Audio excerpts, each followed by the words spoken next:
Hello friends, माझं नाव आहे नेहा लक्ष्मण कीर्तक आणि मी UPSC 2019 मध्ये 383 रँक मिळवलेला. तर मित्रांनो आणि मैत्रिणींनो, जसं की तुम्हाला माहित आहे की 2023 ची MPSC ची एक्झाम ही पूर्णपणे UPSCच्या धर्तीवरती करण्यात आलेली आहे आणि त्यामुळे आता प्रत्येक MPSC एस्पिरंटच्या मनामध्ये हे क्वेश्चन्स असतील की UPSCच्या धर्तीवरची एक्झाम म्हणजे नक्कीच खूप त्याची काठिण्य पातळी वाढलेली असेल. आता ते ऑब्जेक्टिव्ह क्वेश्चन्स नाहीये ज्याच्यामध्ये बस 4 ऑप्शन्स दिलेले असतील आणि you have to take one of the option. नाही. आता तुम्हाला पूर्णपणे डिस्क्रिप्टिव्ह आन्सर रायटिंग करायची आहे. सब्जेक्टिव्ह क्वेश्चन पेपर्स असणार आहेत. त्यात पुन्हा सिलेबसही वाढवण्यात आलेला आहे. जसं की पूर्वी GSचे फक्त 4 पेपर असायचे मेन्सच्या एक्झामसाठी. पण आता सेम UPSCच्या पॅटर्न प्रमाणे 2 लँग्वेजचे पेपर आणि 7 कंपल्सरी पेपर असे जवळपास तुम्हाला 9 पेपर्स तयार करायचे आहेत MPSCच्या मेन्ससाठी. आणि यामध्ये सगळ्यात महत्वाचं जे स्किल असतं ते म्हणजे सब्जेक्टिव्ह आन्सर रायटिंग करणं. कारण ऑब्जेक्टिव्ह मध्ये एक प्रकारे खूप पद्धतीने काय म्हणतात त्याला एक इज येतो. बिकॉज 4 ऑप्शन्स असतात आणि त्या 4 पैकी जर इव्हन तुम्हाला जर त्याचं करेक्ट आन्सर नसेल माहिती, तुम्ही एलिमिनेशननी बाकीचे 3 ऑप्शन कट करून तुम्ही इझिली रिक्वायर्ड आन्सर कडे जाऊ शकता. But in case of subjective answer, yes, obviously there are some skills involved. त्याच्यासाठी तुम्हाला बसून एका ठिकाणी 3 तासात 20 क्वेश्चन किंवा 25 क्वेश्चन जो काही पॅटर्न असेल त्याच्यानुसार तयारी करावीच लागणार आहे. जसं UPSCच्या GSच्या पेपरमध्ये तुम्हाला 3 तासामध्ये 20 क्वेश्चन्सचे आन्सर्स आणि नुसते आन्सर्स नाहीत, तर एक कंटेंट जो आहे त्याचा तो इतका चांगला असला पाहिजे की तुम्हाला इझिली जो एक्झामिनर आहे त्याने अराउंड 60 to 70% प्रत्येक पेपरमध्ये तुम्हाला मार्क्स दिले पाहिजेत. इतक्या चांगल्या कंटेंटनुसार चांगल्या हँडरायटिंग मध्ये तुम्हाला ते आन्सर लिहायचं आहे and that too within time. तर यासाठी नक्कीच प्रॅक्टिस, सराव याच्यावरती तर तुमचा भर असलाच पाहिजे. पण त्याच्याशिवाय डिस्क्रिप्टिव्ह आन्सर रायटिंगसाठी अजून काय काय स्किल्स लागतात याच्याबद्दल आज आपण जाणून घेणार आहोत. तर आपण यासाठी एक सुरुवात करू. Next slide please. तर सगळ्यात महत्वाचा क्वेश्चन म्हणजे व्हॉट आर डिस्क्रिप्टिव्ह आन्सर्स. एक सब्जेक्टिव्ह आन्सर म्हणजे काय असतं, तर मी तुम्हाला सांगेल की डिस्क्रिप्टिव्ह आन्सर्स म्हणजे आपण आपल्या स्कूल टाइममध्ये किंवा युनिव्हर्सिटी टाइममध्ये ज्या पद्धतीने आपण लिहायचो त्या पद्धतीनेच असतात सब्जेक्टिव्ह आन्सर्स. पण याच्यामध्ये अजून एक डिफरन्स म्हणजे की आपण स्कूल टाइम किंवा युनिव्हर्सिटी टाइम मध्ये आपल्याला जे आन्सर वाटेल किंवा जे पुस्तकामध्ये दिलेलं आहे सेम तसंच्या तसं कॉपी करायचो किंवा आपल्याला जे वाटेल तसं आपल्या मनाप्रमाणे लिहायचो. पण जसं की UPSC आणि MPSC या दोन्ही कॉम्पिटेटिव्ह एक्झाम्स आहेत, तर इथे तुम्हाला काय वाटतं हे लिहून चालणार नाही, तर एक्झामिनरला काय एक्सपेक्टेड आहे तुमच्या आन्सर्स मधून हे लिहिणं अतिशय गरजेचं असतं. याशिवाय तुम्हाला एखाद्या पुस्तकातून किंवा एखाद्या गाईड मधून आन्सर कॉपी करून इथे चालत नाही.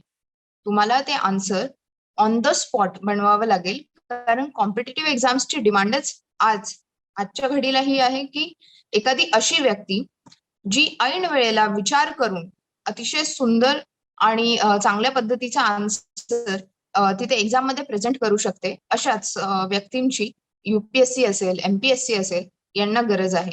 आणि इनफॅक्ट तुम्ही म्हणाल तर MPSCने पॅटर्न बदलून एका पद्धतीने तुमच्या UPSCचा मार्गही सुकर केलेला आहे. कारण आता तुम्ही एकाच वेळी दोन्ही एक्झाम्सची तयारी करू शकता. मग त्याच्यामध्ये तुमचं ऑप्शनल निवडणं असेल, तुमच्या GSचा सिलेबस असेल, ज्यावेळेस दोन्ही सेम आहे त्यावेळेस तुमच्यासाठी अजून एक संधीचं दार उघडं होते. अशा पद्धतीने तुम्ही याच्याकडे बघितलं पाहिजे. तर डिस्क्रिप्टिव्ह आन्सर्स मध्ये जसं की तुम्ही बरेच युट्यूबचे व्हिडिओ बघितले असतील की याच्यामध्ये 3 पार्ट्स असतात, इंट्रोडक्शन, बॉडी, कन्क्लुजन. तर हा तर एक फक्त टिपिकल पॅटर्न झाला. पण सगळ्यात महत्वाचं डिस्क्रिप्टिव्ह आन्सर रायटिंग करताना हे असतं की एक गोष्ट समजून घेणं की त्या क्वेश्चन मध्ये काय विचारलंय. कारण एका क्वेश्चनचे बरेच पार्ट्स असतात. असं नाहीये की एक क्वेश्चन जो आहे त्याचा फक्त एकच पार्ट असेल आणि त्या पार्ट बद्दल तुम्ही इंट्रोडक्शन, बॉडी, कन्क्लुजन लिहिलं आणि तुमचं काम झालं. एका क्वेश्चन मध्ये 3 ते 4 सब पार्ट्स ते तुम्हाला ओळखता आले पाहिजेत. त्या प्रत्येक सब पार्टला तुम्हाला ऍड्रेस करता आलं पाहिजे आन्सर लिहिताना. त्याच वेळेस तुम्हाला एक्झामिनर हा मॅक्झिमम मार्क देईल. आणि त्या मार्कांनुसारच तुमचं टार्गेटही ठरलेलं असलं पाहिजे, की जर 10 मार्कर क्वेश्चन आहे तर मॅक्झिमम तुम्हाला 7 ते 8 मार्क्स मिळतात. तर ते मॅक्झिमम तुम्हाला स्कोअर करणं हे तुमचं टार्गेट असलं पाहिजे कोणत्याही एक्झाममध्ये. त्यासाठी लागणारी जी तयारी आहे ती तुम्हाला आतापासूनच स्टार्ट करावी लागेल, कारण 2023 हे काही जास्त लांब नाहीये. 2023चं जून हा आता लगेच 7-8 महिने असे जातात की कळतही नाही. त्याच्यामुळे तुम्हाला आन्सर रायटिंगची प्रॅक्टिस हे आता या महिन्यापासून, या दिवसापासून स्टार्ट करणं ही एक अविभाज्य गरज आहे, जर तुम्हाला ती एक्झाम क्लिअर करायची असेल तर. Next slide please.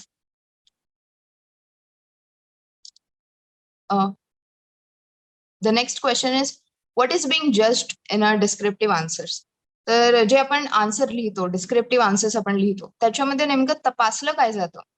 तर तपासल्या 3 ते 4 गोष्टी जातात. सगळ्यात महत्वाचं की तुम्ही जे लिहिलंय ते एक्झामिनरला वाचता आलं पाहिजे. याचा अर्थ तुमचं जे हँडरायटिंग आहे ते सुवाच्य आणि सुंदर पाहिजे, ऍटलिस्ट लिजिबल पाहिजे, की तो एक्झामिनर वाचून त्याला ते समजू शकेल की काय लिहिलंय. तर सगळ्यात पहिली रिक्वायरमेंट ती आहे with respect to your handwriting. The second requirement is about what content you are writing. तर काय कंटेंट तुम्ही लिहितायत, त्याच्यामध्ये जो कंटेंट आहे it should be from some authentic sources, की तुम्ही कॉन्स्टिट्यूशन मधलं एखादा आर्टिकल त्या क्वेश्चन मध्ये मेन्शन करतायत, किंवा एखादा सुप्रीम कोर्टचं जजमेंट आहे ते तिथे कोट करतायत, किंवा एखाद्या पुस्तकाचा तिथे तुम्ही रेफरन्स देतायत, एखाद्या न्यूज आर्टिकल मधून काही पार्ट जो तुम्ही घेतलाय तो तिथे तुम्ही कोट करतायत, एखादं महान व्यक्तींचं एखादं काही वाक्य असेल ते कोट करून तुम्ही पुढे तिथे लिहितायत की हे वाक्य कुणी सांगितलेलं आहे. किंवा याच्याही व्यतिरिक्त अजून बरेचसे मुद्दे आहेत, की एखादा लॉ कमिशनचा रिपोर्ट आहे त्याच्यातून तुम्ही काही डेटा घेतलाय आणि तो तिथे तुम्ही कोट करताय.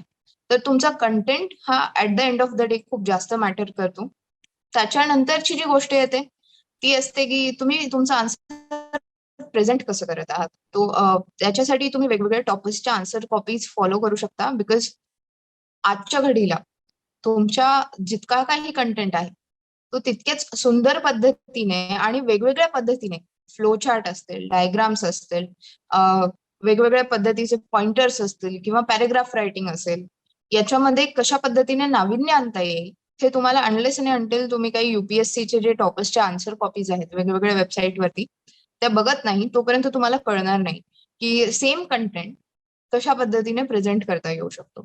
म्हणजे जसं की एखाद्या गोष्टीबद्दल जर आपल्याला क्रिटिकल अनालिसिस द्यायचं असेल आणि मला त्या गोष्टीचे प्रोज आणि कॉन्स लिहायचे, तर ते सेम प्रोज अँड कॉन्स मी टेबल फॉर्मॅटमध्ये पण प्रेझेंट करू शकते.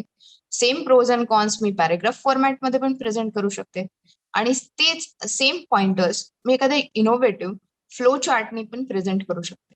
पण त्यासाठी सगळ्यात महत्वाचं आहे की तुम्ही ज्या जुन्या आन्सर कॉपीज आहेत त्याच्यामध्ये कशा पद्धतीने आन्सर प्रेझेंट केलंय ते बघणं, आणि त्याच्यातून स्वतःच्या काही नवीन पद्धती विकसित करणं, किंवा एक ठरवून घेणं की समजा 20 क्वेश्चन येणार आहेत आणि सपोज तुमच्याकडे जर सिलेबस असेल तर या सगळ्यामध्ये मी एक गोष्ट सांगण्याचं विसरले की या एक्झाम मध्ये सगळ्यात महत्वाचं आहे सिलेबस.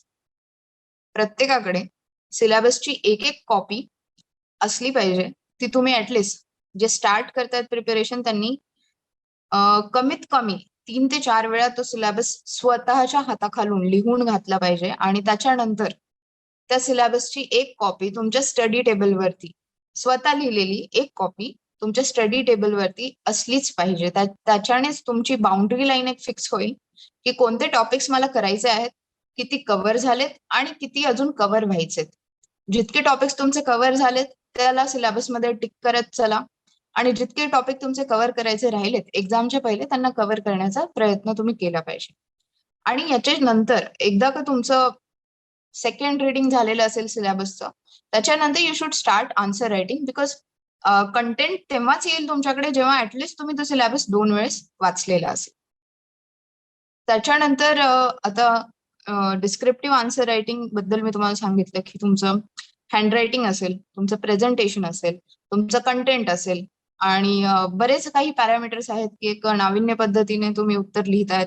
आणि त्याच्याशिवाय एक पाचवा जो महत्वाचा भाग म्हणजे क्वेश्चन जो विचारलेला आहे त्याचे जसं मी सांगितलं 3 ते 4 पार्ट्स असतात आणि ते तिन्ही पार्ट्स जर तुम्ही ऍड्रेस केले तरच examiner is going to give you marks.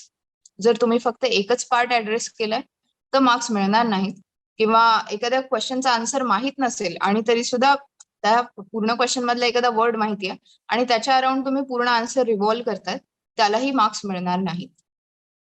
आता याच्यामध्ये पूर्ण 20 क्वेश्चन्स अटेम्प्ट करणं आणि त्याच्यासाठी प्रत्येकासाठी कंटेंट असणं, त्याशिवाय सगळ्यांना टाइम लाईन मध्ये, टाइम फ्रेम मध्ये तुम्हाला कम्प्लीट करायचंय. तर या सगळ्या गोष्टी महत्वाच्या असतात, बिकॉज 250 पैकी मिनिमम 125 ते 150 मार्क तुम्ही तेव्हा स्कोर करू शकणार जेव्हा तुम्ही हे सगळं काही एक्झामच्या पहिले 8 ते 10 वेळेस या सगळ्याचा सराव केलेला असेल. ऍटलिस्ट प्रत्येक GSच्या 10 टेस्ट तुम्ही अटेम्प्ट केलेल्या असतील, and that too very seriously, की तुम्ही 20 आन्सर्स लिहितायत विदिन टाइम. अशा पद्धतीने ज्यावेळेस तुम्ही या सगळ्यांचा अभ्यास केलेला असेल, सराव केलेला असेल, त्याच वेळेस मला वाटतं की कुठेतरी तुम्हाला तो एक कॉन्फिडन्स येईल की नाही, मी करू शकतो किंवा करू शकते. आणि माझ्याकडून MPSC क्रॅक होणं हे अतिशय सोपं काम आहे. आणि इनफॅक्ट एका पद्धतीने MPSC साठी सुद्धा हे सोपं झालेलं आहे, बिकॉज ऑब्जेक्टिव्ह क्वेश्चन्स मध्ये कसं असायचं की खूप फॅक्च्युअल विचारायचे किंवा एकदम रट्ट्यामार क्वेश्चन असायचे. तिथे नाविन्याला किंवा ओपन एंडेड क्वेश्चनला किंवा तुमचं मत काय आहे ते मांडायला कधीच वाव नव्हता. पण इथे तसं नाहीये. सब्जेक्टिव्ह आन्सर्स मध्ये you can frame the answers according to yourself. त्याच्यामध्ये काही तुम्ही नवीन, जसं मी सांगितलं, नवीन विचार पद्धती किंवा नवीन एखादं तुम्हाला प्रेझेंटेशनचा एखादा पॅटर्न मिळाला असेल, तो पण तुम्ही त्याच्यामध्ये टाकू शकता. Next slide please.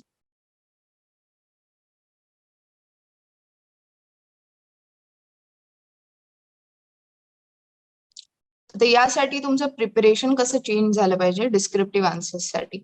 तर जसं मी सांगितलं की सगळ्यात पहिले आहे तो तुमचा कंटेंट. आता कंटेंट तुम्ही कसा बिल्डअप करणार, तर सगळ्यात पहिले त्यासाठी तुमचं गाईड असेल ते म्हणजे तुमचा सिलेबस. सिलेबस पहा. जसं की हिस्ट्रीचा सिलेबस आहे, त्याच्यामध्ये जनरली इंडियन हिस्ट्री जी असते ती एन्शियंट इंडियन हिस्ट्री असेल, मिडिवल असेल, मॉडर्न असेल किंवा पोस्ट इंडिपेंडन्सची हिस्ट्री असेल, हा जनरली सिलेबस असतो. त्यानुसार तुम्हाला बुक्सचे रेफरन्सेस घ्यायचे, की जसं की एन्शियंट हिस्ट्रीसाठी तुम्ही RS शर्मांचं जे ओल्ड NCERT आहे ते फॉलो करू शकता.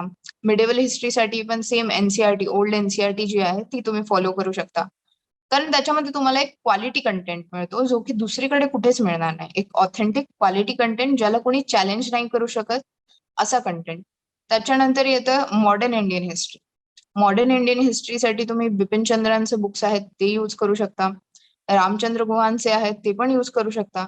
आणि याच्या व्यतिरिक्तही जसं की काही लोक, आम्ही UPSC मध्ये स्पेक्ट्रम वगैरे यूज करायचो, but spectrum is just for prelims. It's not the content for mains. Mains साठी तुम्हाला ऑथेंटिक बिपिन चंद्रांचं बुक वाचून त्याचे जे कन्क्लुजन्स आहेत ते जसेचे तसे लक्षात ठेवून ते तुम्हाला एक्झाम मध्ये रिप्रोड्यूस करावे लागते. आणि हे नक्कीच एक चॅलेंज आहे की प्रत्येक ओपिनियन कसं फॉर्म केलं जाईल. आणि याच्या व्यतिरिक्तही काही बुक्स आहेत जसं की मेकर्स ऑफ मॉडर्न इंडिया वगैरे, जे तुम्ही वाचले पाहिजे. आता याच्याशिवाय तुम्हाला काय करता येईल की संविधान सारख्या ज्या सिरीज आहेत ऑनलाईन किंवा वेगवेगळे मूवीज आहेत, जसं की गांधीजींवरचा ऑस्करचा एक मूवी आहे गांधी म्हणून, तर तो पण तुम्ही बघितला पाहिजे. बिकॉज मूवीज बघताना ते जे सेंटेन्सेस आहेत ते जसेच्या तसे तुमच्या ब्रेनमध्ये due to visual and audio effects ते तुमच्या ब्रेनमध्ये इम्पॅक्ट होतात आणि ते तुम्ही एक्झाम मध्ये रिप्रोड्यूस करणं अतिशय इझी जातं तुम्हाला. तर त्यामुळे तुम्ही तशा मूवीजही बघितल्या पाहिजेत हिस्टॉरिकल पर्स्पेक्टिव्ह असणाऱ्या. याशिवाय काही सिरीज आहेत ऑनलाईन त्याही बघितल्या पाहिजेत.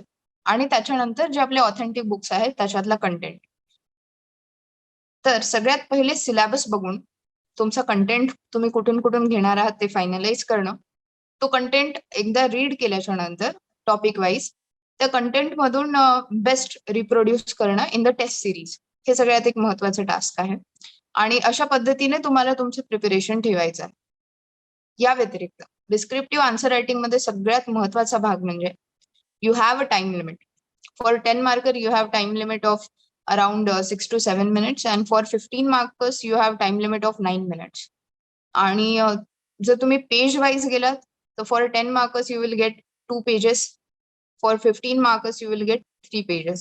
आणि त्या 2 ते 3 पानांमध्ये तुम्हाला माहित असलेला कंटेंट, तुम्हाला इम्पॉर्टंट वाटत असलेला कंटेंट अतिशय सुंदर पद्धतीने रिप्रेझेंट करायचा आहे. इतका चांगला की एक्झामिनर इतका इम्प्रेस झाला पाहिजे की त्याने फुल मार्क्स, मोकळ्या हाताने मार्क्स दिले पाहिजेत तुम्हाला. पण यामध्ये आता एक गोष्ट तुम्हाला सगळ्यांना मला सांगायची आहे की तुकाराम मुंडेंचं एक लेक्चर आहे की आन्सर रायटिंग ही कशा पद्धतीने असली पाहिजे. ते म्हणाले की जोपर्यंत मी शिक्षक झालो नाही तोपर्यंत मलाच कळालं नाही की विद्यार्थ्यांनी काय लिहिलेलं असल्यावरती मी मार्क्स देईल त्यांना. तर अशा पद्धतीने तुम्ही एक विचार करा की जर तुम्ही एक्झामिनर असाल आणि तुम्ही ते आन्सर वाचत असाल तर त्या आन्सरला तुम्ही स्वतः किती मार्क्स द्याल आणि कशा पद्धतीने मार्क्स द्याल. तुम्ही त्या विद्यार्थ्याचं ऑब्व्हियसली सगळ्यात पहिलं इम्प्रेशन हे काय लिहिलंय तुम्ही, कसं तुमचं हँडरायटिंग आहे, कसं तुमच्या आन्सरचं प्रेझेंटेशन आहे, ते जर चांगलं असेल तरच examiner is going to read all whatever you had written. Otherwise तो तुमचं हार्डली एका दुसरा पॅरेग्राफ वाचेल आणि मार्क्स देऊन मोकळा होईल. तर एक्झामिनरला जर खिळवून ठेवायचं असेल तुमच्या पेपरमध्ये, तुम्हाला जर असं वाटत असेल की त्या एक्झामिनरने तुमचा पूर्ण पेपर हा वाचलाच पाहिजे, असं जर तुम्हाला वाटत असेल तर त्यासाठी तुम्हाला एक चांगलं प्रेझेंटेशन हे आलंच पाहिजे आणि ते सरावाने येईल. तुम्हाला दररोज ऍटलिस्ट ज्यावेळेस तुमचा कंटेंट तयार झालेला असेल दररोज स्टार्ट करा 1-2 आन्सर्स लिहिण्याने. त्याच्यानंतर स्टार्ट करा की विथ द टाइम लिमिट तुम्ही ते 2 आन्सर्स लिहितायत. देन ग्रॅज्युअली मूव्ह ऑन की तुम्ही 5 आन्सर्स लिहितायत विदिन 1 आवर. अशा पद्धतीने जर तुम्ही करत गेलात तर मला वाटतं साधारणपणे मे मध्ये याची प्रिलिम्स होईल, एप्रिल-मे मध्ये 2023 ची. आणि त्याच्यानंतर मेन्ससाठी तुम्हाला हार्डली एक 2 ते 3 महिन्यांचा वेळ दिला जाईल. आणि त्या वेळेमध्ये सगळ्यात महत्वाचं म्हणजे टेस्ट सिरीज सगळ्या व्यवस्थित अटेम्प्ट करणं हे तेव्हाच होऊ शकेल जर तुम्ही आजपासून स्टार्ट केलं तर. तो मेक शुअर की तुम्ही सगळं काही विदिन द टाइम फ्रेम करतायत. याच्यासाठी time management is a skill आणि time management is the key to success. तर आपण या मुद्द्यावरती होतो की डिस्क्रिप्टिव्ह आन्सर रायटिंग हे कसं करायचं असतं. तुम्हाला रायटिंग स्किलच्या कोणत्या कोणत्या टिप्स आणि ट्रिक्स त्याच्यासाठी खूप जास्त बेनिफिशियल असतील. Because it's the first time MPSC ही शिफ्ट करतेय ऑब्जेक्टिव्ह पासून अगेन सब्जेक्टिव्ह कडे. No doubt at the time of Vishwas Nangare Patil आणि त्यांच्या काळामध्ये एमपीएससी ही सुद्धा सब्जेक्टिव्ह होती आणि त्याही वेळेस मला वाटतं सब्जेक्टिव्ह मध्ये स्कोअर करणं was much more easier than objective मध्ये स्कोअर करणं. कारण तुम्हाला कशाचाही रट्टा मारायचा नाहीये. फॅक्च्युअल गोष्टी तुम्हाला फार कमी लक्षात ठेवायच्यात. रादर दॅन दॅट तुम्हाला जास्त काळ जे प्रिपरेशन करायचं आहे ते याचं की तुम्हाला जो कंटेंट माहित आहे तो तुम्ही कशा पद्धतीने प्रेझेंट करणार आहात ऑन पेपर आणि that too within that time frame. तर तुमच्या पुढे सगळ्यात महत्वाचे ते 2 चॅलेंजेस आहेत. इनफॅक्ट 3 की syllabus completion. Second thing is content, एक मिनिंगफुल कंटेंट तुमच्याकडे असला पाहिजे प्रत्येक ऑल द 20 क्वेश्चन्ससाठी. जरी ते क्वेश्चन्स ऑन द स्पॉट असे काहीतरी वेगळ्या पद्धतीने नवीन पद्धतीने जर विचारले आयोगाने तर तुमच्याकडे एक मिनिंगफुल कंटेंट असला पाहिजे प्रत्येक क्वेश्चनसाठी. आणि तिसरी गोष्ट म्हणजे विदिन दॅट टाइम फ्रेम तुम्हाला तो क्वेश्चन वाचायचा आहे, तो क्वेश्चन समजून घ्यायचा आहे, त्या क्वेश्चनचे पार्ट्स किती आहेत, कशा पद्धतीने मला लिहायचंय याचं एक स्ट्रक्चर तुमच्या माइंडमध्ये तयार असलं पाहिजे within that first 1 or 2 minutes. आणि पुढच्या 5 मिनिटांमध्ये तो क्वेश्चन तुम्हाला लिहून काढायचा आहे. तर यासाठी सगळ्यात important is the time management. तर टाइम मॅनेजमेंट तुम्ही कसं करणार? सगळ्यात महत्वाचं जसं मी सांगितलं तसं तुमच्याकडे एक आउटलाईन तर असलंच पाहिजे टाइम फ्रेमचं की प्रिलिम्सच्या पहिले मला काय करायचंय, प्रिलिम्सच्या 3 महिन्या पहिले मला काय करायचंय. कारण प्रिलिम्सच्या अराउंड 2 महिन्या पहिले तुम्हाला सब्जेक्टिव्हची प्रॅक्टिस करणंच आहे. त्याच्यानंतर 2 महिने तुम्ही डेडिकेटिव्हली प्रिलिम्सच्या प्रिपरेशनसाठी द्या. त्याच्यामध्ये तुम्ही ऑब्जेक्टिव्हची अतिशय चांगल्या पद्धतीने व्यवस्थित आरामात तयारी करा ऑब्जेक्टिव्हची. पण अराउंड प्रिलिम्सच्या 2 महिने पहिलेपर्यंत तुम्हाला मेन्सची तयारी करणं आहे. कारण ओव्हरऑल जर बघितलं तर प्रिलिम्स ही फक्त एक चाळणी परीक्षा आहे. त्याच्यानंतर तुमचा जो रँक आहे, तुम्हाला मिळणारी जी सर्व्हिस आहे ती तुमच्या मेन्स मधल्या रँकने ठरवली जाणार आहे. तुम्हाला मेन्स मध्ये आणि इंटरव्ह्यू मध्ये किती मार्क्स मिळतात. त्यातल्या त्यात इंटरव्ह्यू हा अजूनच जास्त सब्जेक्टिव्ह आहे मेन्सच्या तुलनेमध्ये. कारण तुम्ही सांगू नाही शकत की तुम्हाला इंटरव्ह्यूचं कोणतं पॅनल येईल, त्या दिवशी तुमची मानसिकता कशी असेल, कशा पद्धतीने तुम्ही त्या इंटरव्ह्यूला प्रेझेंट कराल आणि कसं फेस कराल, किती मार्क्स मिळतील, हे अगेन जास्त सब्जेक्टिव्ह आहे. So better concentrate on mains, get good marks in mains and clear this exam in a flying colors in a good rank, and you should get highest post of deputy collector. पण हे सगळं काही depend करतं men's मध्ये तुम्हाला किती marks मिळतात. तर त्यासाठी तुमच्याकडे टाइम मॅनेजमेंटसाठी ऑब्व्हियसली तुम्हाला day by day, week by week, month by month काय तुमचा प्लॅन आहे, तो एक तर तुमच्या स्टडी टेबलवरती लावलेला असला पाहिजे, की आजच्या दिवसामध्ये मला जीएसचे कोणत्या सब्जेक्टचे किती टॉपिक्स कंप्लीट करायचे, आजच्या दिवसामध्ये मला किती टेस्ट लिहायचे आहेत, प्रिलिम्सचे असतील की मेन्सचे असतील, किंवा आजच्या दिवसामध्ये मला न्यूजपेपर वाचत असताना जे काही इम्पॉर्टंट न्यूज आहेत किंवा जे काही नवीन एखादं एक्झाम्पल आहे एथिक्सच्या पेपरसाठी, तर ते कसं मला एखाद्या ठिकाणी हायलाइट करून माझ्या एखाद्या नोटबुकमध्ये मेन्शन करायचंय, त्याच्यासाठी मला किती वेळ द्यायचा आहे. तर हे सगळं व्यक्तीवरती डिपेंड करतं. कोणत्या काइंडच्या जॉबमध्ये तुम्ही आहात, तुम्ही स्टुडंट आहात, तर कोणत्या विषयाचे स्टुडंट आहात, कोणते सब्जेक्ट तुमचे स्ट्रॉंग पॉइंट्स आहेत, कोणते वीक पॉइंट्स आहेत, तुमच्याकडे दिवसातला कोणता टाइम फ्री आहे, सकाळचा टाइम फ्री आहे, संध्याकाळचा टाइम फ्री आहे. काही लोक रात्री जागरण करणारे असतात, त्यांच्यासाठी तो टाइम असेल. तर तुमच्यासाठी कोणता टाइम फ्री आहे, कोणत्या टाइम मध्ये तुमचं माइंड फ्रेश असतं, त्या टाइमचं एकदम साचेबद्धपणे नियोजन करणं आणि take it by day. There is a phrase की आपलं जे आयुष्य आहे, you should always take it by day, की एका दिवसामध्ये तुम्ही तुमच्या लाईफमध्ये किती इम्प्रूव्हमेंट केली आहे, हे at the end of the day analyse करा. At the start of the day decide की मला आजच्या दिवसामध्ये या गोष्टी करायच्या आहेत. At least maintain one diary, because diary हा कोणत्याही सिव्हिल सर्वंटचा सगळ्यात इम्पॉर्टंट अविभाज्य असा पार्ट असतो आयुष्याचा. भलेही तुम्ही सिव्हिल सर्व्हिसेसचं प्रिपरेशन करत असाल की सिलेक्ट होऊन सिव्हिल सर्व्हिसेस मध्ये आलेले असाल, तुमच्याकडे ऑलवेज तुमची स्वतःची एक डायरी असली पाहिजे. त्याच्यामध्ये डायरीमध्ये 2 पार्ट्स असतात. एक पार्ट असा की ज्याच्यामध्ये तुम्ही तुमच्या दिवसभराचं नियोजन त्याच्यामध्ये लिहिलेलं असेल, आणि सेकंड पार्ट इज की तुम्ही आजच्या दिवसामध्ये तुमच्या लाईफमध्ये काय काय केलं, काय काय इम्प्रूव्हमेंट्स तुम्ही केलेल्या आहेत, त्याच्याबद्दलचा एक पार्ट असतो जो तुम्ही स्वतःहून तिथे मेन्शन करायचं असतं. आणि मी माझ्या अनुभवातून सांगते की that part is the most rewarding part, की at the end of the day ज्यावेळेस तुमचे सगळे ठरवलेल्या गोष्टी झालेल्या असतील आणि तुम्ही ज्या पद्धतीने तुमच्या डायरीमध्ये मेन्शन करत असाल की या गोष्टी मी आज ठरवल्या होत्या आणि त्या अशा पद्धतीने कम्प्लीट झाल्या, काही चुका झाल्या, काही मी गोष्टी नवीन शिकल्या, काही नवीन लोकांना भेटलो, त्यांच्याकडून मला काही नवीन गोष्टी कळाल्या, किंवा एखादं नवीन पुस्तक वाचलंय, त्याच्यातल्या मला 2-3 लाईन्स खूप आवडल्या. हे ज्यावेळेस तुम्ही स्वतःच्या डायरीमध्ये at the end of the day mention करता, त्यावेळेस it works as a reward phenomena. जसं की पावलोवची थिअरी आहे, त्याच पद्धतीने याची एक हॅबिट बनत जाते. आणि ज्यावेळेस तुम्हाला प्रत्येक दिवशी रिवॉर्ड मिळतंय, त्यावेळेस तुमच्या ब्रेनमध्ये डोपामिन आणि सेरोटोनिन सिक्रीट होतात आणि त्यावेळेस तुम्हाला एक काय म्हणता येईल, माइंडला एक पद्धतीने आनंद तर मिळतोच मिळतो, पण एक पीसफुल आणि एक काम फिलिंग असते, जी तुम्हाला एक्झामच्या त्या टाइम फ्रेम मध्ये अतिशय जास्त हेल्प करते. कारण एक्झाम ही त्याच व्यक्तींसाठी आहे जे पूर्णपणे त्या 3 तासांमध्ये 7ही दिवस म्हणजे ही एक्झाम तसं तर सकाळी एक पेपर, संध्याकाळी एक पेपर अशी कंडक्ट होईल, आणि ऑब्जेक्टिव्हचे जे पेपर असतात ते थोडे गॅप देऊन कंडक्ट होतील. म्हणजे त्या 10 दिवसांमध्ये तुमचा माइंडसेट हा अतिशय शांत, आणि शांत हा फक्त त्या 3 तासांसाठी नाही, तर सकाळचा एक 3 तासांचा पेपर आणि संध्याकाळचा एक 3 तासांचा पेपर, त्याच्यामध्ये असलेला 2 ते 3 तासांचा गॅप, या पूर्ण 10 तासांसाठी तुमचं माइंड हे अतिशय कामली वर्क केलं पाहिजे. कोणताही नवीन क्वेश्चन आला तरी घाबरून न जाता तो क्वेश्चन पहिले वाचा, त्या क्वेश्चनला तोडा, 3 ते 4 पार्ट्समध्ये त्या क्वेश्चनला तोडा. त्याच्यानंतर त्या प्रत्येक पार्टला तुम्ही त्या आन्सरमध्ये ॲड्रेस करा आणि definitely you will get good marks. कारण असं कोणताच नवीन क्वेश्चन नसतो की ज्याच्यासाठी तुमच्याकडे कंटेंट नसेल. सगळ्यात जास्त भांबेरी तेव्हाच उडते विद्यार्थ्यांची की ज्यावेळेस त्यांचं डोकं शांत नाहीये. तर सगळ्यात महत्त्वाचं म्हणजे एक्झाम हॉलमध्ये जाण्याच्या पहिले तुमचं माइंडसेट अतिशय जास्त कूल, शांत पाहिजे. म्हणजे जसं आपण मिस्टर धोनींना म्हणतो की ते कॅप्टन कूल होते.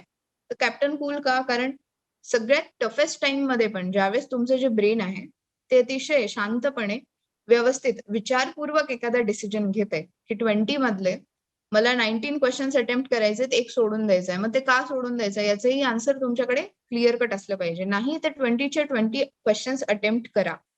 बिकॉज एनिवे तुम्हाला तो एक क्वेशन पूर्ण जरी ब्लँक असला, तरीही काहीतरी त्या क्वेशनमध्ये हिंट असते, ज्याच्यातून तुम्हाला 1 ते 2 मार्क्स त्याच्यामध्ये मिळू शकतो. पण जर पूर्णच ब्लँक असेल, तर डेफिनेटली तुम्ही तो क्वेशन सोडून दिला पाहिजे. कारण एक्झामिनर तिथे बसलेले पण त्यांना मूर्ख बनवता येत नाही, सरळ पद्धतीत सांगायचं म्हणलं तर. आणि त्यामुळे हे सगळं काही प्रिपरेशन तुम्हाला एक्झाम डेच्या पहिलेच करावं लागेल. एक्झाम डेच्या पहिले करण्यासाठी time management is the first thing. त्याच्यानंतर सेकंड थिंग येते ते म्हणजे स्मार्ट प्रिपरेशन. आता स्मार्ट प्रिपरेशन म्हणजे आता हे स्मार्ट म्हणजे नेमकं काय असतं? तर स्मार्ट प्रिपरेशन म्हणजे 100 लोकांच्या 100 स्ट्रॅटेजीज आहेत त्याच्यासाठी YouTubeवरती. मग त्या सगळ्या स्ट्रॅटेजीज बघून कोणती फॉलो करायची? हा क्वेशन विद्यार्थ्यांना असतो, की त्या 100ही फॉलो करायच्या का? तर नाही. स्ट्रॅटेजीज बघा तुम्ही, टॉपर्सच्या स्ट्रॅटेजीज बघा. पण त्याच्यातली तुम्हाला कोणती योग्य वाटते, तुम्हाला कोणती सूट होते, ती स्ट्रॅटेजी तुम्ही उचला. आणि ती कन्सिस्टन्सी एक हॅबिट बनवा त्याची आणि ती फॉलो करा. स्मार्ट प्रिपरेशन म्हणजे काय? जो काही सिलेबस आहे त्याच्यासाठी आयत्या नोट्स उपलब्ध आहेत इंटरनेटवरती. So take out all those notes from various websites ज्या मी तुम्हाला विथ द टाईम सांगेलच, की कोणत्या-कोणत्या वेबसाईट्स आहेत ज्या तुम्ही फॉलो करू शकता, जिथून तुम्हाला एक क्वालिटी कंटेंट मिळू शकतो. आणि एकच बुक स्मार्ट प्रिपरेशन इज की तुम्ही एका सब्जेक्टसाठी एकच बुक फॉलो करा, रिलिजियसली फॉलो करा, की त्या बुकमधलं सगळं काही तुम्हाला माहीत असलं पाहिजे. एक स्टँडर्ड बुक. जसं मी म्हणलं, की एन्शियंट इंडिया तुम्हाला करायचंय R S. Sharma. It is the most standard book. किंवा मॉडर्न इंडिया तुम्हाला करायचंय तर Bipin Chandra. That's the that's the best source you can get in the market also. आणि तेवढा एक जरी तुम्ही प्रिपेअर केला एकदम चांगल्या पद्धतीने, तर यू कॅन स्कोर 100% मार्क्स. तर smart preparation is limit your sources. Limit your sources from which you are taking your content. That's the first thing. Smart preparation is टॉपर्सनी काय केले ते बघा.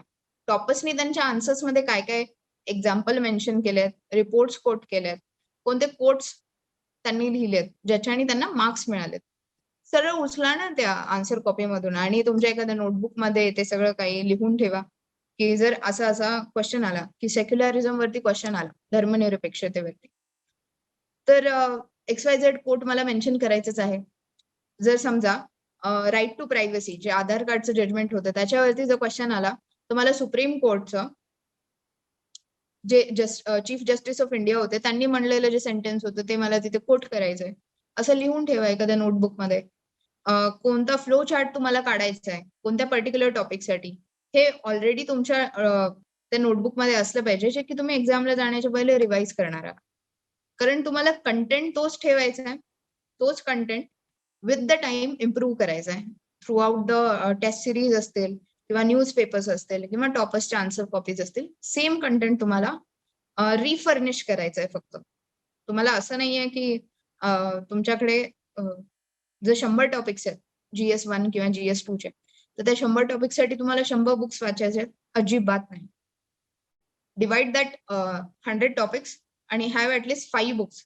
जस्ट कोर 5 बुक्स राहू द्यात स्टॅटिकसाठी आणि त्याच्यामध्ये मग तुम्हाला व्हेरिएशन आणण्यासाठी टॉपर्सचे आन्सर कॉपीज असतील, न्यूजपेपर असतील, वेगवेगळ्या रिपोर्ट्स, लॉ कमिशनचे रिपोर्ट असतील, वेगवेगळ्या सुप्रीम कोर्टच्या जजमेंट्स असतील आणि त्याचसोबत इव्हन यू कॅन मेन्शन एकदम सिंपल कबीरांच्या ओळी असतील किंवा आपल्या जनाबाईंच्या काही अभंग, कविता असतील, हे सगळं काही तुम्हाला या एक्झामसाठी लागेलच. कारण ही एक्झाम शेवटी सब्जेक्टिव्ह एक्झाम आहे. वाचणाऱ्याला मजा आली पाहिजे तुमचा एसे वाचत असताना, तुमचे इथिक्सचे आन्सर्स वाचत असताना. तुम्हाला कशा पद्धतीने डे टू डे एक्झाम्पल पण एथिक्सच्या नॉर्मल पेपरमध्ये एकदम रंजक पद्धतीने ते मांडता आलं पाहिजे, की एखादं क्वेशन आलाय करप्शनच्या रिगार्डिंग किंवा एखादा क्वेशन आलाय ऑनेस्टीच्या रिगार्डिंग. तर ऑनेस्टी तुम्ही तुमच्या दैनंदिन आयुष्यामध्ये कशा पद्धतीने दाखवता आणि कशा पद्धतीने एक ॲज अ ऑनेस्ट सिटिझन तुम्ही या समाजामध्ये स्वतः बिहेव करता आणि काय क्वालिटीज असल्या पाहिजेत एखाद्या सिटिझनच्या किंवा इव्हन एथिक्समध्ये तर इतके सिंपल क्वेश्चन्स येतात की हॅपीनेसचा तुमच्यासाठीचा असणारा अर्थ काय? आता हा इतका जास्त ओपन एंडेड क्वेश्चन आहे, की मला नाही वाटत कोणत्याही 2 कॅन्डिडेट्सचं या सेम क्वेश्चनसाठीचं आन्सर सारखं असू शकतं. प्रत्येकासाठी हॅपीनेस ही एक वेगळी फीलिंग आहे आणि तो वेगळ्या पद्धतीने एक्सप्रेस करायला जाणार. पण जसे मी सांगितलं, की या क्वेश्चनमध्ये मार्क्स त्यालाच मिळणार, जो स्वतःसाठी त्याच्या स्वतःसाठी हॅपीनेस काय आहे, हे चांगल्या पद्धतीने मांडू शकेल. ना की अशी व्यक्ती जी सांगेल, की प्लेटोच्या अकॉर्डिंग हॅपीनेस असा-असा कन्सेप्ट आहे किंवा सॉक्रेटिसने दिलेली हॅपीनेसची डेफिनेशन ही आहे. नाही, याला मार्क्स मिळणार नाही. Because UPSC is asking you, what is happiness according to you and किंवा एक जॉय आणि ग्रॅटिट्यूड वरती आलेला एसे असेल यू-पी-एस-सीचा. त्याच्यामध्ये तुम्हाला अख्खे 12 पेजेस एक्सप्लेन करायचंय, की gratitude is the best form of Joy. म्हणजे तुम्ही एक्सप्रेस केलेला एखाद्या व्यक्तीकडे एक्सप्रेस केलेला ग्रॅटिट्यूड हा तुम्हालाच सगळ्यात जास्त आनंद देऊन जातो. तर तो का देऊन जातो? हे तुम्हाला 12 पेजेसमध्ये एक्सप्लेन करायचंय. तर याच्यासाठी वेगवेगळ्या इव्हन वेबसाईट्सही आहेत जसे की मार्गीचे जे सर आहेत, ते पण खूप चांगल्या पद्धतीने एसे रायटिंगसाठी तुम्हाला गाईड करतील, की कशा पद्धतीने तुमच्या एसेचं स्टार्टिंग असलं पाहिजे. काय तुम्ही त्याच्यामध्ये मेन्शन केलं पाहिजे. एथिक्सच्या बाबतीत तुम्ही टिप्स आणि ट्रिक्स माझ्याकडूनही घेऊ शकता because I am conducting ethics related few topics on YouTube also. तर याच्यामध्ये तुम्हाला स्वतःला कळालं पाहिजे, की काय एक्झामची डिमांड आहे आणि ते तुम्हाला तेव्हाच कळेल, जेव्हा तुम्ही स्वतः प्रिपेअर करून प्रत्येक पेपरसाठी at least 10 test before exam attempt कराल आणि त्या 10 टेस्टमध्ये मिळालेले मार्क्स, त्या 10 टेस्टचं असलेलं एक स्टँडर्ड आन्सर कॉपी आणि तुमच्या आन्सर कॉपीमध्ये काय कमतरता आहेत, चुका आहेत, हे अॅनलाईज कराल. त्या सुधरून घ्याल नेक्स्ट टेस्टमध्ये आणि स्वतःमध्ये इम्प्रूव्हमेंट करत जाल. त्याच वेळेस हे पॉसिबल आहे टू गेट मॅक्सिमम मार्क्स. त्याच्यानंतर थर्ड थिंग जी आपल्या सगळ्यांना मी म्हणेल अतिशय जास्त कठीण असते, इन्क्लुडिंग मी अल्सो, की कन्सिस्टन्सी मेंटेन करणं. की तुम्हाला दररोज उठायचंय, सेम शेड्यूल आहे, न्यूजपेपर वाचायचंच वाचायचं आहे. त्याच्यानंतर तुम्हाला आन्सर रायटिंग करायचीच आहे 1 तास. त्याच्यानंतर तुम्हाला कंटेंट पण प्रिपेअर करायचं आहे सिलेबस वाईज आणि त्याच्यानंतर ज्यावेळेस at the end of the day तुम्हाला थोडंसं असं वाटतं, की यार आपण काय करतोय? दररोज तोच पॅटर्न, रिपीटेड पॅटर्न चाललाय आणि एका पद्धतीने लाईफ मोनोटोनस पण बनते बिकॉज जसं मी म्हणलं, की या एक्झाम प्रिपरेशनमध्ये खूप सगळे डिस्ट्रॅक्शन्स असतील. तर ते डिस्ट्रॅक्शन्स तुम्हाला अव्हॉइड पण करायचेत because you will B cut off from social media during the preparation. हे मी अज्युम करून चालतेय. त्याच्यानंतर you will B cut off from your friend groups, you will B cut off from your family functions की रिलेटिव्हजनी कुणी लग्नाला बोलवलंय, कुणी मामाच्या गावी बोलवलंय आणि तुम्ही जात नाही आहात because you have a reason, you have a purpose. तुमचं एक काहीतरी मोटिव्हेशन आहे या एक्झामसाठी प्रिपेअर करण्यासाठी. आता प्रत्येकाचं मोटिव्हेशन वेगवेगळं असेल. कुणासाठी ते त्यांच्या पॅरेंट्सचं ड्रीम असेल, कुणासाठी स्वतःला एक सिद्ध करायचंय या समाजामध्ये, स्वतःचं एक स्टेटस तुम्हाला या समाजामध्ये बनवायचं.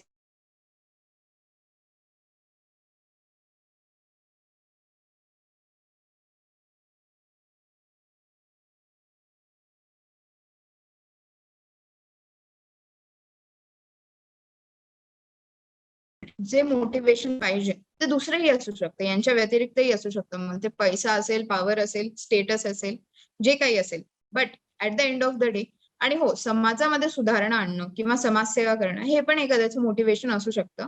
पण obviously you should be able to face the same question की समाजसेवा जर करायची होती, तर मग एन का नाही? व्हाय एम-पी-एस-सी किंवा यू-पी-एस-सी? हा क्वेश्चन तुम्हाला इंटरव्ह्यूमध्ये विचारला जाईल आणि याच्यावरती बॉक डाउन केलं जातं बऱ्यापैकी.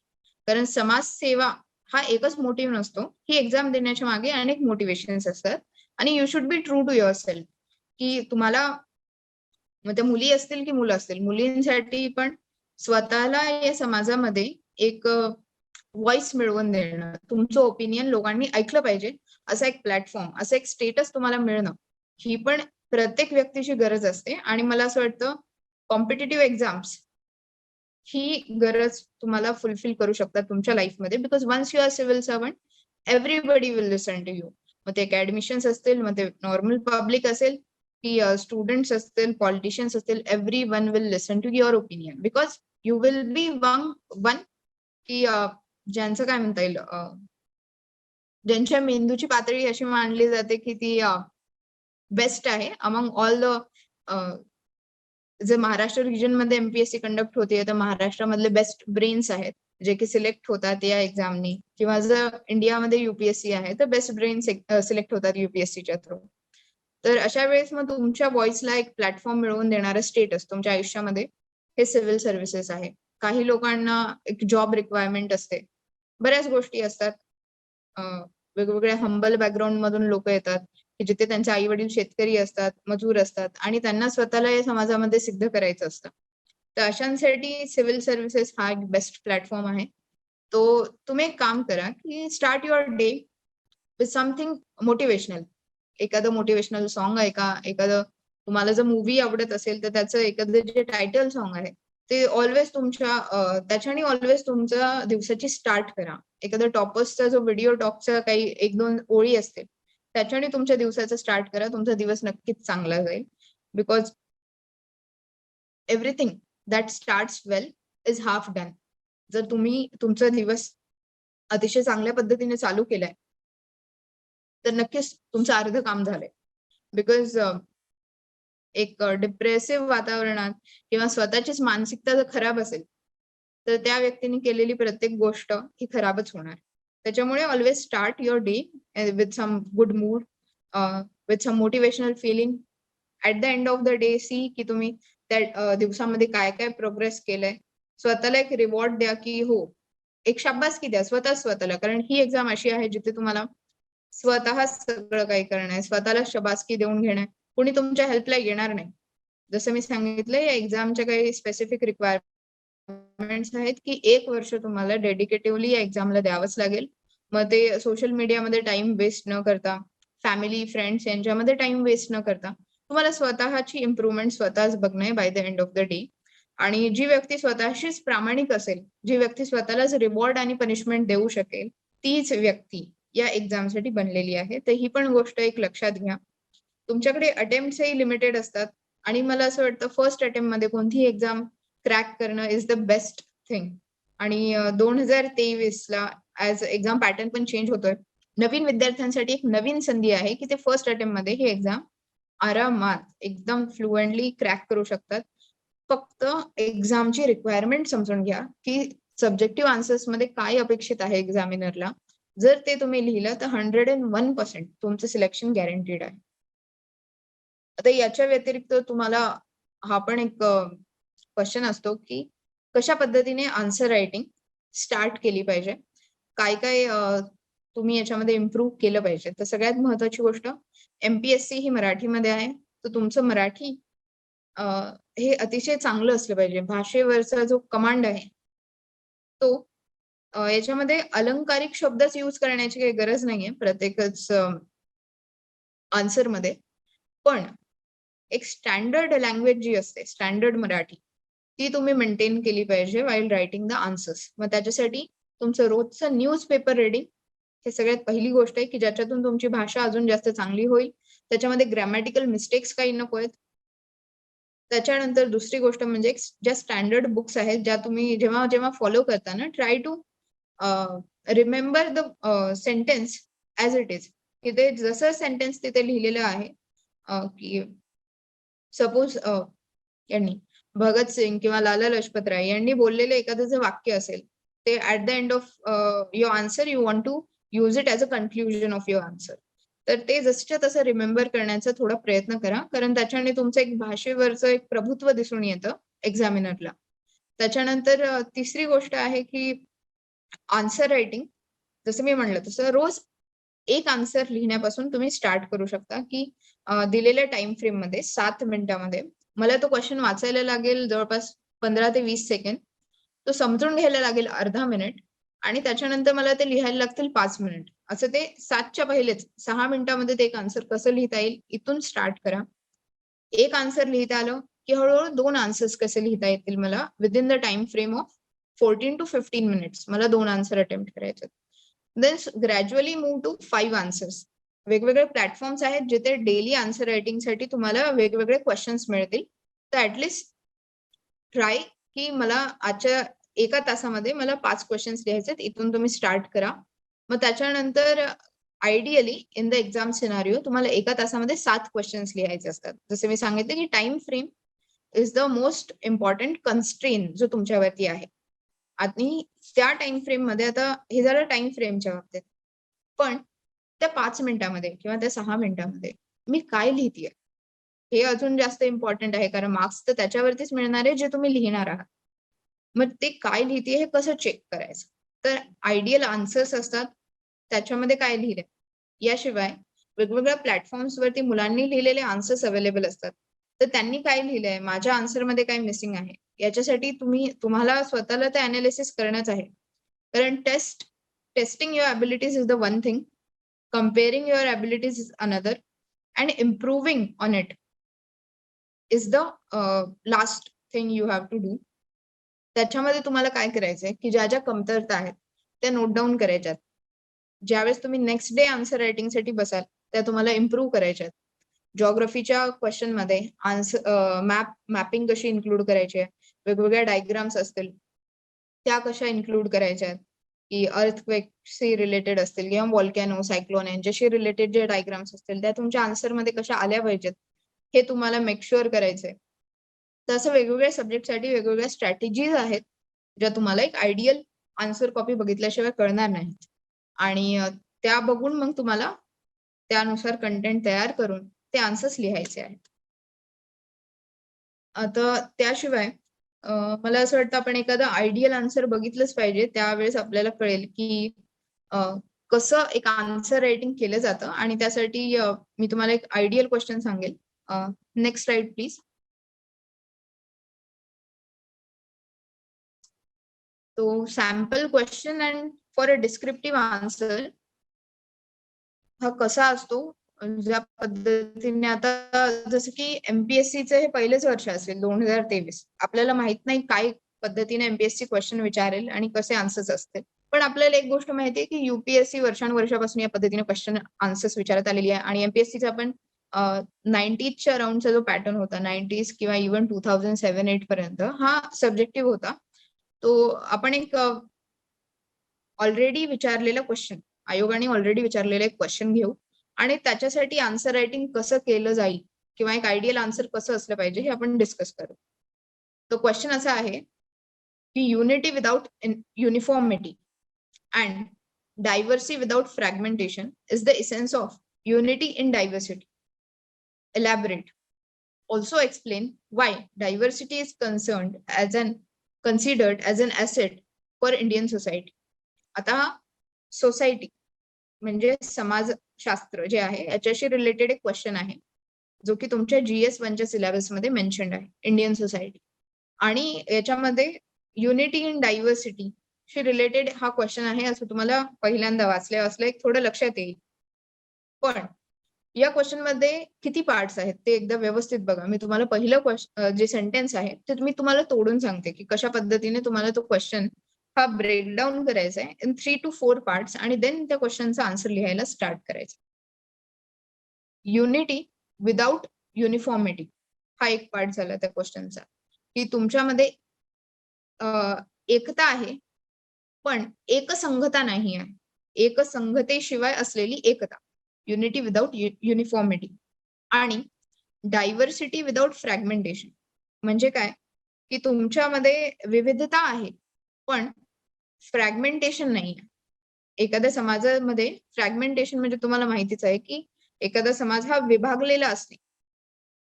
तर विविधता आहे पण विभाजकता नाहीये. पहिल्या सेंटेन्सचा पहिला पार्ट होता की एकता आहे पण एकसंघता नाहीये आणि विविधता आहे पण विभाजकता नाहीये. हीच युनिटी इन डायव्हर्सिटीचा हाच इसेन्स आहे. इसेन्स म्हणजे काय की कोर कन्सेप्ट हाच आहे की आपल्यामध्ये सगळ्यांमध्ये एकता आहे पण एकसंघता म्हणजे सगळेच लोक युनिफॉर्म नाही आहोत. याचं मी तुम्हाला एक्झाम्पल घेऊन सांगते. म्हणजे तुम्हाला जास्त चांगल्या पद्धतीने कळेल, कारण हा तुमचाही फर्स्ट टाइम असेल अशा पद्धतीचे क्वेश्चन ऐकण्याचा किंवा अटेम्प्ट करण्याचा, की एका समाजाचं आपण उदाहरण घेऊ आणि त्याच्याने तुम्हाला मी हा क्वेश्चन एक्सप्लेन करून सांगेन. की आपल्या पूर्ण समाजामध्ये युनिटी आहे, पण युनिफॉर्मिटी नाहीये. युनिफॉर्मिटी किंवा एकसंगता म्हणजे काय? की सगळेच लोक आपण सारखे कपडे घालत नाही, सारखी भाषा बोलत नाही. आपल्या सगळ्यांचा धर्म एक सारखाच नाहीये. आपल्या सगळ्यांचं जे जीवन पद्धती आहे ती वेगवेगळी आहे, की अ, कोकणाचं कल्चर वेगळं आहे, अ, मराठवाड्याचं कल्चर वेगळं आहे, विदर्भाचं कल्चर वेगळं आहे. सगळीकडे बोली भाषा पण वेगवेगळी आहे. खानदेशामध्ये आपण खानदेशी बोलतो. मराठवाड्याचं एक लँग्वेजचा टोन वेगळाच आहे. पुणेकरांची भाषा पुणेरी आहे. त्याच्यानंतर तुम्ही कोकण साइडला गेलात त्यांची कोकणी भाषा आहे. डिस्पाईट द फॅक्ट की पूर्ण महाराष्ट्र हा एक आहे. म्हणजे आपल्यामध्ये एकता आहे, पण एकसंघता नाहीये. आणि एकसंगता ही नसली पण पाहिजे. जेवढा समाज हा डायव्हर्स असेल, जेवढे कल्चर्स डिफरंट असतील, जेवढ्या लँग्वेजेस डिफरंट असतील आणि त्या डिफरन्सला आपण जपू. आपण आपल्या कल्चरचा कल्चरचा आपण एक मान राखू. तेवढंच ते कल्चर किंवा ती सोसायटी ही फ्लरिश करते. हा झाला क्वेश्चनचा first part. The second part is and diversity without fragmentation. The diversity without fragmentation म्हणजे काय? की आपल्यामध्ये विविधता आहे, पण विभाजकता नाहीये. जसं मी आता सांगितलं, की आपल्या सगळ्यांचं कल्चर वेगवेगळं आहे. कल्चर म्हणजेच आपलं वेशभूषा येते त्याच्यामध्ये, आपली बोली भाषा येते त्याच्यामध्ये. आपण जे अन्नपदार्थ खातो, ऑब्व्हियसली कोकणामध्ये खाल्ले जाणारे कालवण आणि भात वेगळं असणार. मराठवाड्यात खाल्ला जाणारा मिरची, भाकरी, ठेचा वेगळा असणार. विदर्भाचं भरीत वगैरे हे सगळं काही क्युझिन जे आहे, ते वेगवेगळं असतं. तर तुमचं कल्चर हे आहे, ते तुमची वेशभूषा, तुमचं त्या क्षेत्रातलं बोलीभाषा, त्या क्षेत्रातलं तुमचं काय तुम्ही क्विझिन फॉलो करता ते. हे सगळं काही वेगवेगळं असतं म्हणजेच काय तर आपल्यामध्ये डायव्हर्सिटी असते. इव्हन अजूनही वेगळे आस्पेक्ट्स आहेत, की भारताच्या वेगवेगळ्या क्षेत्रामध्ये वेगवेगळ्या पद्धतीने डायव्हर्सिटी तुम्हाला दिसून येईल, की तुम्ही केरलामध्ये गेलात तर हायली एज्युकेटेड पॉप्युलेशन आहे. तेच तुम्ही बिमारू स्टेट्स म्हणजे झारखंड, छत्तीसगड, बिहार या साइडला गेलात तर थोडे लिटरसी रेट कमी आहे. तुम्ही नॉर्थ ईस्ट साइडला गेलात तर तुम्हाला असं दिसून येईल तिथे तर वेगवेगळे ट्राइब्स त्यांचं वेगवेगळं कल्चर आहे. Even head hunting tribes like Nagas from Nagaland त्या पण आहेत. तर असं वेगवेगळ्या पद्धतीची जी विविधता आहे ती तुम्हाला भारतामध्ये दिसून येईल. पण विभाजकता नाहीये. विभाजकता म्हणजे काय? की एक अशी टेंडन्सी की आम्हाला भारतापासून वेगळं व्हायचं, अशी जी विभाजकता आहे, ती या समाजामध्ये नाही. किंवा विभाजकता म्हणजे काय? ज्या हिंदू-मुस्लिम दंगली होतात किंवा वेगवेगळ्या कास्ट ग्रुप्समध्ये ज्या तुम्ही गोष्टी बघता, जसं की मॉब लिंचिंग असेल किंवा ऑनर किलिंग असेल, ही आपल्या समाजातली विभाजकता आहे. तर ज्यावेळेस समाज हा विविध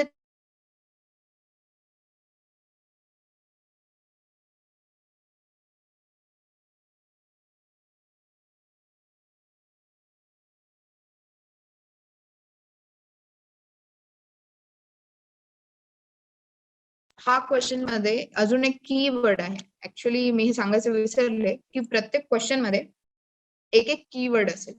मग त्याच्यामध्ये वेगवेगळे कीवर्ड्स असतात. Evaluate, analyse, critically analyse, elaborate, comment असे वेगवेगळे कीवर्ड्स असतात आणि त्या वेगवेगळ्या कीवर्ड्सच्या नुसार तुमचं स्ट्रक्चर ऑफ आन्सर पण बदलेल. याच्यासाठी आपल्याला मला वाटतं कदाचित एक स्पेशल सेशन कंडक्ट करावं लागेल.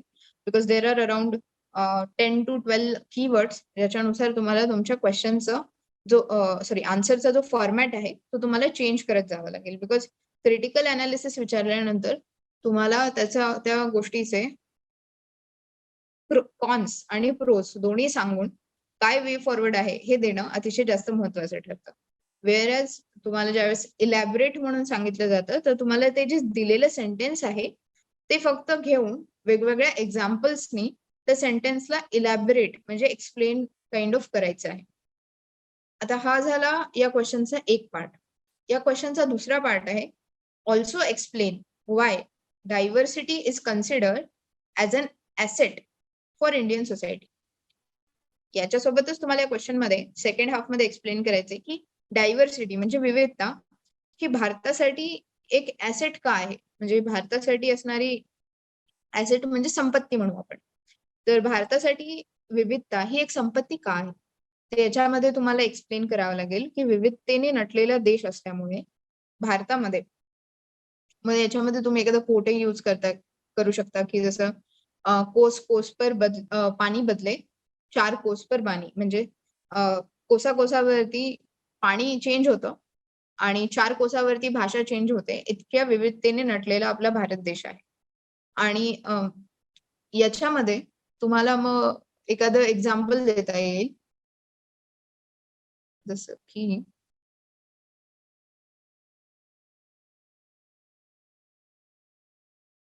डिस्पाइट द फॅक्ट की आपल्याकडे ट्रायबल सोसायटी आहे लिव्हिंग इन नॉर्थ ईस्ट और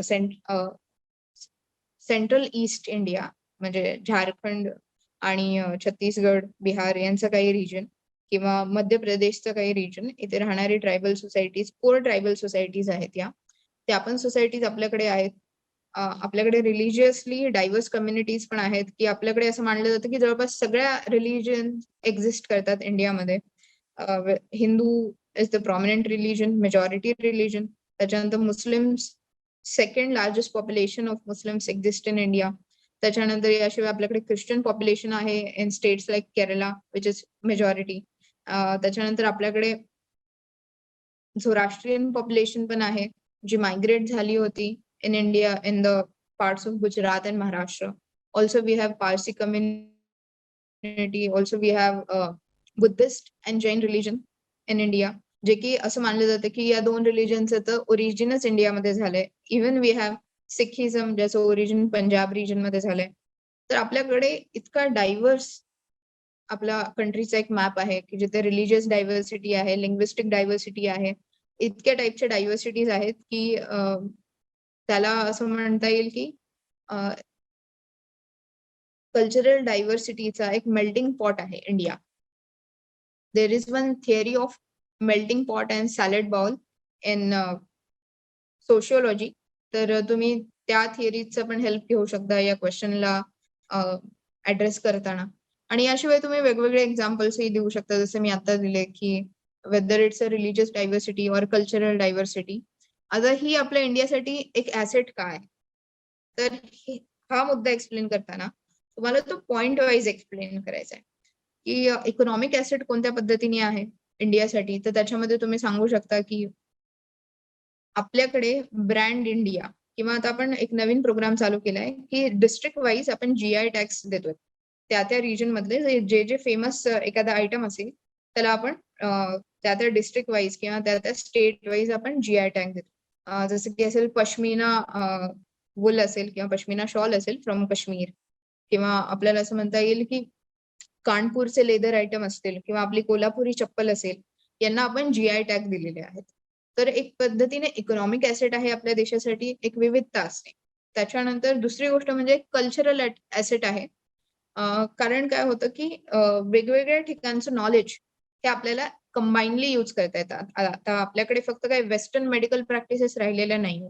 आपण त्याच्यामध्ये युनानी, योगा, आयुर्वेदा, सिद्धा या सगळ्या मेडिसिनल प्रॅक्टिसेस आपण एकत्र यूज करून एक वेगळ्या काय म्हणता येईल ट्रीटमेंट प्रोटोकॉल वरती पण अराईव्ह करू शकतो. की सो ऍज अ एक्सप्लेन की तुम्ही त्या गोष्टीला कशा पद्धतीने, तिन्ही पद्धतीने एक्सप्लेन करू शकता की कसं इंडियासाठी विविधता जी आहे ती एक कल्चरल ऍसेट आहे, ती एक इकॉनॉमिक ऍसेट आहे, ती एक पॉलिटिकल ऍसेट आहे.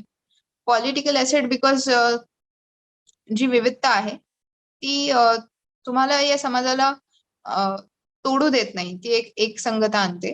कारण विविधतेमुळेच वेगवेगळ्या पॉलिटिकल पार्टीजवरती एक पद्धतीने ते बंधन बनतं की तुम्हाला प्रत्येक सेक्शनचा विचार करूनच एखादी पॉलिसी ही डिझाईन करायची आहे गव्हर्नमेंटमध्ये असताना. तुम्हाला कोणत्याही एका सेक्शनला किंवा मेजॉरिटीला फेवर करून चालत नाही. तुम्हाला जेवढे काही ट्रायबल सोसायटीज, जेवढ्या काही इतर वेगवेगळ्या समाजामधल्या गोष्टी आहेत, त्या सगळ्यांचा विचार करून एखादी पॉलिसी डिझाईन करावी लागते, एखादी स्कीम डिझाईन करावी लागते, इम्प्लिमेंट करावी लागते. त्याच्यामध्ये तुम्हाला सगळ्यांचाच विचार करावा लागतो. ही diversity even in terms of occupation पण असू शकते, की काही सोसायटीज या प्रिडॉमिनंटली फार्मिंग सेक्टरमध्ये आहेत, काही सोसायटीज बिझनेसमध्ये आहेत, काही सोसायटीज ज्या आहेत या जे ट्रायबल कल्चर्स आहेत ते स्पेसिफिकली जे विविध ट्रायफेडचे जे आपले प्रोडक्ट्स असतात त्यांना बनवतात. मग त्यांचं इंटरनॅशनल मार्केटिंग करण्यासाठी मग आपण हुनर हाट सारख्या स्कीम्स आपल्याला बनवावे लागतात. तर it's a political asset also. तर असे वेगवेगळे एक्झाम्पल्स देऊन तुम्हाला 3 ते 4 पॉइंट्समध्ये एक्सप्लेन करावं लागेल in the second half of this question की कशा पद्धतीने जी डायव्हर्सिटी आहे ती इंडियासाठी एक पद्धतीने एक ॲसेट किंवा संपत्ती आहे. आणि त्याच्यानंतर तुम्ही जे कन्क्लुजन आहे जे तुमचं द्यायचं आहे, तर याच्यासाठी तुम्ही एखाद्या चांगल्या व्यक्तीचं एखादं कोट यूज करू शकता रिगार्डिंग युनिटी इन डायव्हर्सिटी आंबेडकरांनी काय म्हणलंय किंवा regarding unity in diversity Pandit Jawaharlal Nehru यांनी काय म्हणलंय. आणि या सगळ्या डिबेट्स वगैरे ज्या आहेत ते तुम्हाला in a standard references book तिथेही मिळतील, तुम्हाला इंटरनेटवरतीही मिळतील आणि अशा पद्धतीने त्यांचं एखादं सेंटेन्स कोट करून तुम्ही या आन्सरचं एक ब्युटिफुल एंडिंग कराल. आणि trust me, everything that ends well UPSC मध्ये त्याला खूप चांगले मार्क्स मिळतात. बिकॉज एक्झामिनर हा तुमचं स्टार्टिंग बघून इम्प्रेस होईल, तो तुमचा पेपर वाचायला घेईल, पण तो मार्क्स ऍट द एंड देणार आहे.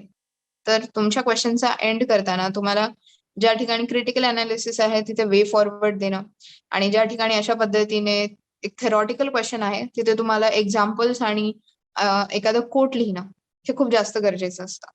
तर अशा पद्धतीने या एक्झामचे रिक्वायरमेंट समजून घ्या.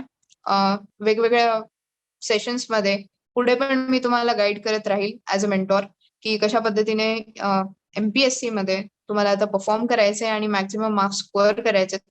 पण तोपर्यंत स्वतःच्या तब्येतीची काळजी घ्या. Because health is much more important than anything else. Covid टाइमने ते सगळ्यांना आपल्याला शिकवलेलंच आहे आणि एक हेल्दी माइंडच एक चांगलं पद्धतीने परफॉर्म करू शकतो थ्रू आउट द डे, तुम्हाला जर परफॉर्म करायचं असेल तर. So keep yourself healthy, calm and motivated. जर काही मदत लागली तर नक्कीच contact me. I will be there as your mentor always for this new pattern of MPSC. So stay tuned, guys, and have a nice day. Bye bye. Thank you.